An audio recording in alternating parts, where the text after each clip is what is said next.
Hi everyone, Seth Alchemist here. Today I'm going to talk about the Seal of Solomon, or the Ring of Solomon. I'm going to explain what it is, and I'm going to share with you some information that I discovered about it recently. This seal, which has the hexagram engraved on it, has intrigued many throughout history.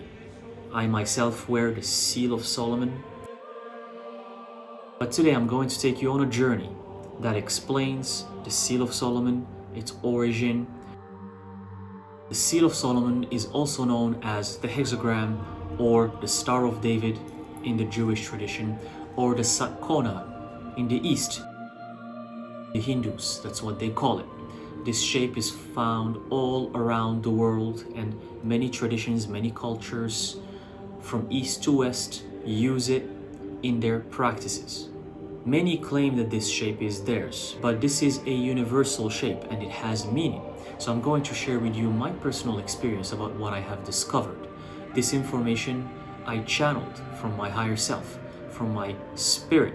But this goes hand in hand with years and years of research that I myself have done about the subject, because for years I always wanted to know the meaning of this mysterious form. The Seal of Solomon is a ring that was given to King Solomon, the son of King David. It was given to him by God through Archangel Michael. This ring gave Solomon the ability to control the jinns, or the demons, and he eventually used these demons that he was able to control with his ring to build his famous temple, the Temple of Solomon. It is also said that this ring, or this seal, gave him the ability to speak to animals and other magical powers. But what is the relationship between the hexagram shape and God? Where does this God or gods come from? And also, what is the connection between the hexagram and the pentagram, which is also another very important shape here? In order to put things in perspective, we're gonna go back in time, all the way to ancient Mesopotamia, where the original gods landed on Earth. Mesopotamia was the area where the Sumerians and the Akkadians had a religion, and this religion states gods that came from the sky. They called them the Anunnaki. Mesopotamia, where the original gods landed on Earth, and I say the word landed because the tradition of the Sumerians say that they came from the sky, along with many other religions and cultures, including the ancient Egyptians and other Eastern philosophies such as Hinduism. It's always the gods that came from the sky. But we're gonna focus on the area of Mesopotamia. There's a lot of mysteries there. Even the Temple of Baalbek in modern-day Lebanon. Some believe that it's 10,000 years old. Even that temple has the hexagram engraved in one of its walls, believe it or not. Also, we have Göbekli Tepe, which is a site in southern Turkey that dates back to 10,000 years old. It is a megalithic site that has unbelievable columns and carvings and all sorts of quite modern artifacts that dates back to Neolithic times.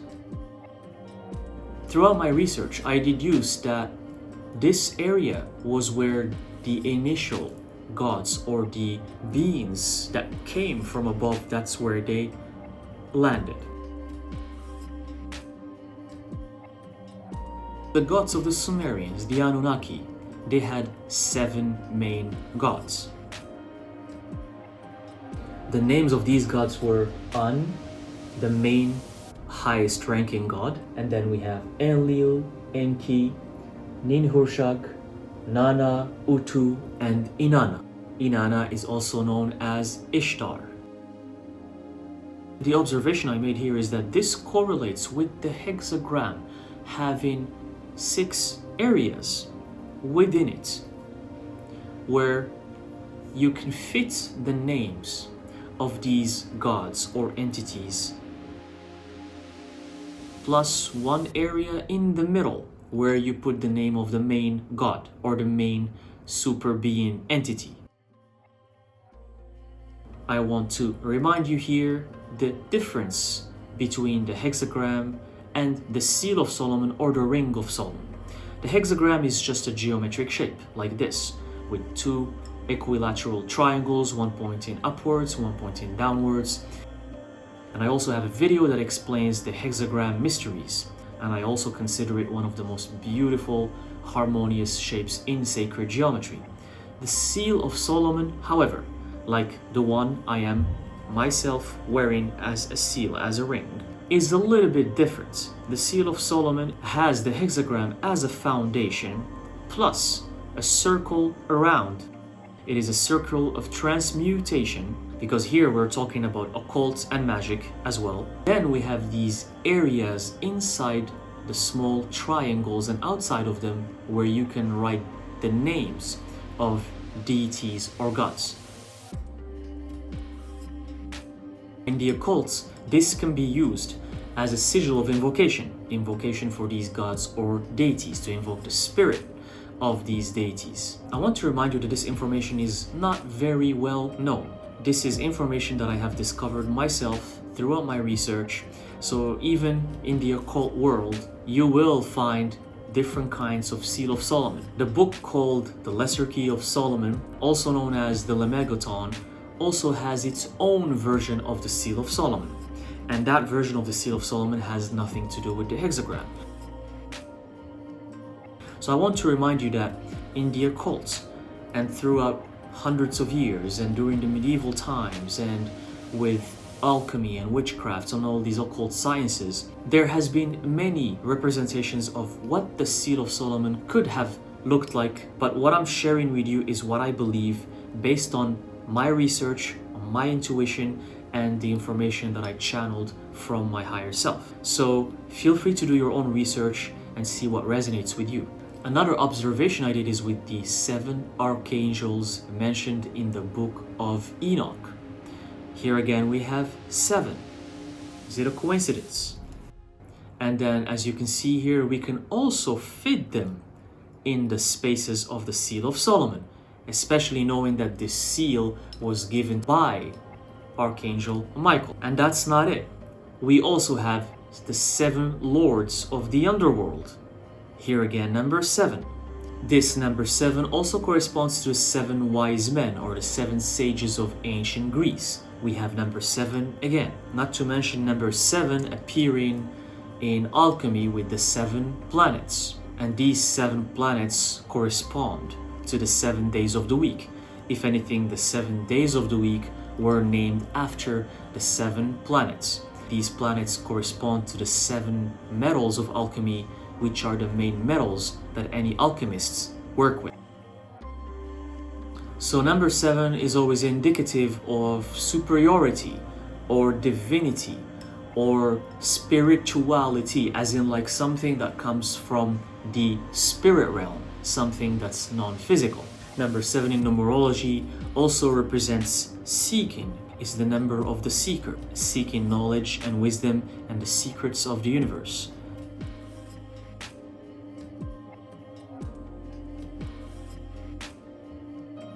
So what's the meaning of the hexagram vis-a-vis everything I just mentioned? What's the meaning of it and how does it relate? Well, in order to give perspective, I'm going to compare it with another important shape, which is the pentagram. The pentagram, which is the 5-pointed star, which has 5 edges. Penta, the word penta simply means 5 in Greek. This sigil or symbol is widely used in the occult and witchcraft. It actually represents the human being because it has 5 extremes, just like humans: the head, the 2 arms, and the 2 legs. So if you take, as you can see here on the screen, a human being and overlap it with the pentagram, then you can see that the pentagram is the representation of the human being. So that's why it is used widely in the occult as a sigil of protection. But when we connect the dots of the pentagram, we get a pentagon. And the Pentagon just happened to be the name of the Ministry of Defense of the United States of America. Even the building of this ministry is shaped like a pentagon, and it's also the Ministry of Defense. So as you can see here in the screen, do you think this is a coincidence? I don't think so. And this symbol in rituals and occult sciences is used for protection. So you can clearly see that this was done purposefully.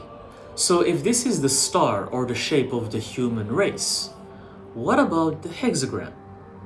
Could there be another race or another form that matches this 6-pointed star, similarly to the 5-pointed star, the pentagram?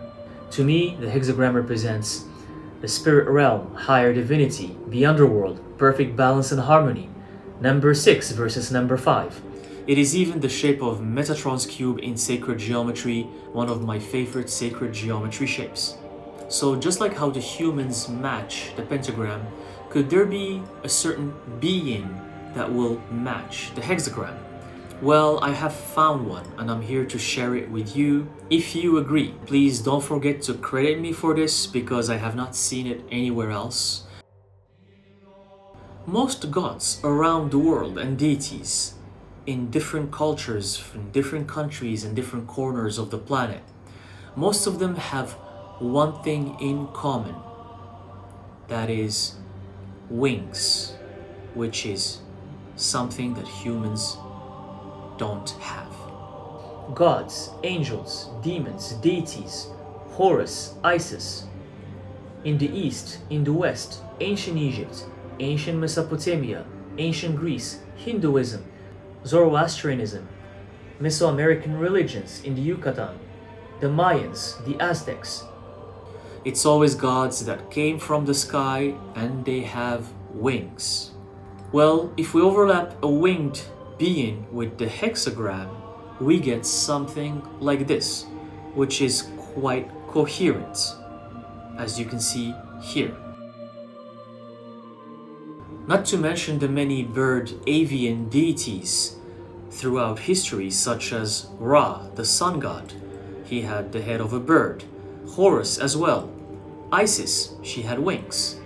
Inanna, one of the Anunnaki gods, also known as Ishtar by the Akkadians. She had wings and she had the feet of a bird. Garuda in the east, the bird deity that Vishnu used to ride when he flies.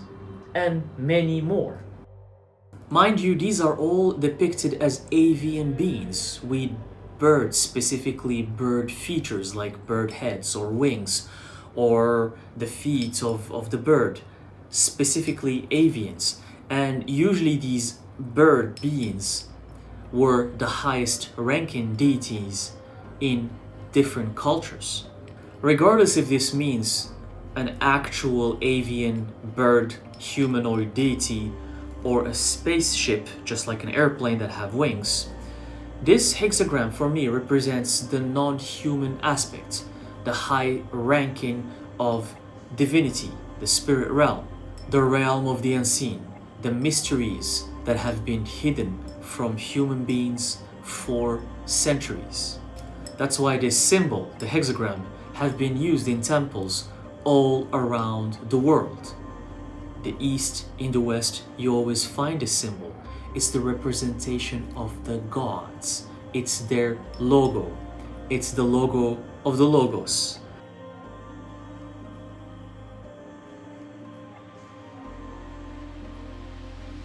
Just like how we use logos to identify brands and associate them with shapes and forms, that was the logo of the gods.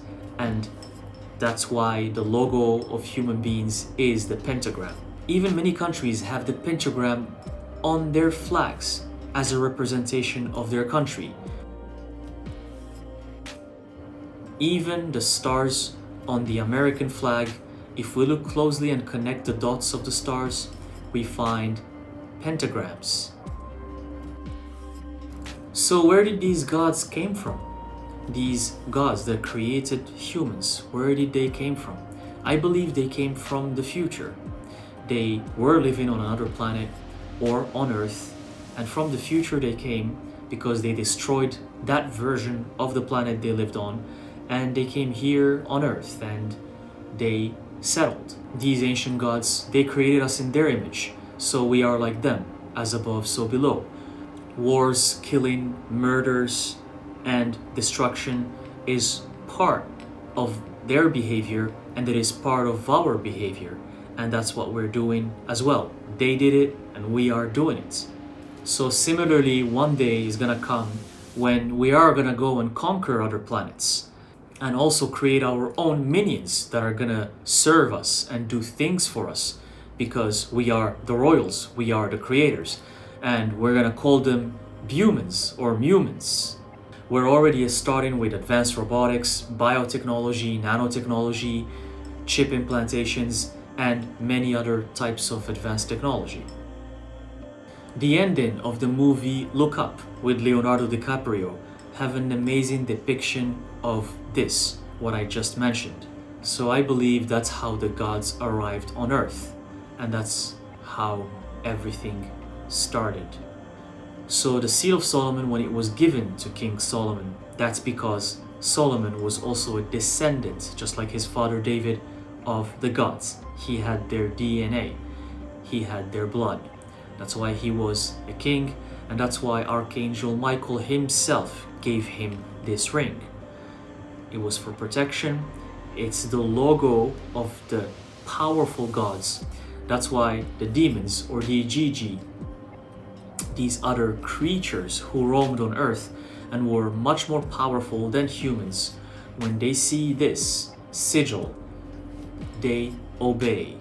They are scared of the gods, because to them that's kind of a sign to not harm humans or to not do anything to them, because they know if they do so, especially to a direct descendant like King Solomon, they will be in trouble. The gods will be after them. So that's why showing this sigil is powerful. It means that you are with the gods, or you are a direct descent of the supreme gods. For me personally, it's one of my favorite sigils. I use it for my rituals, I use it for protection, I wear it all the time. I do believe it's a powerful shape. It's a powerful sacred geometry sigil that can give you access to the world of the unseen. Thank you.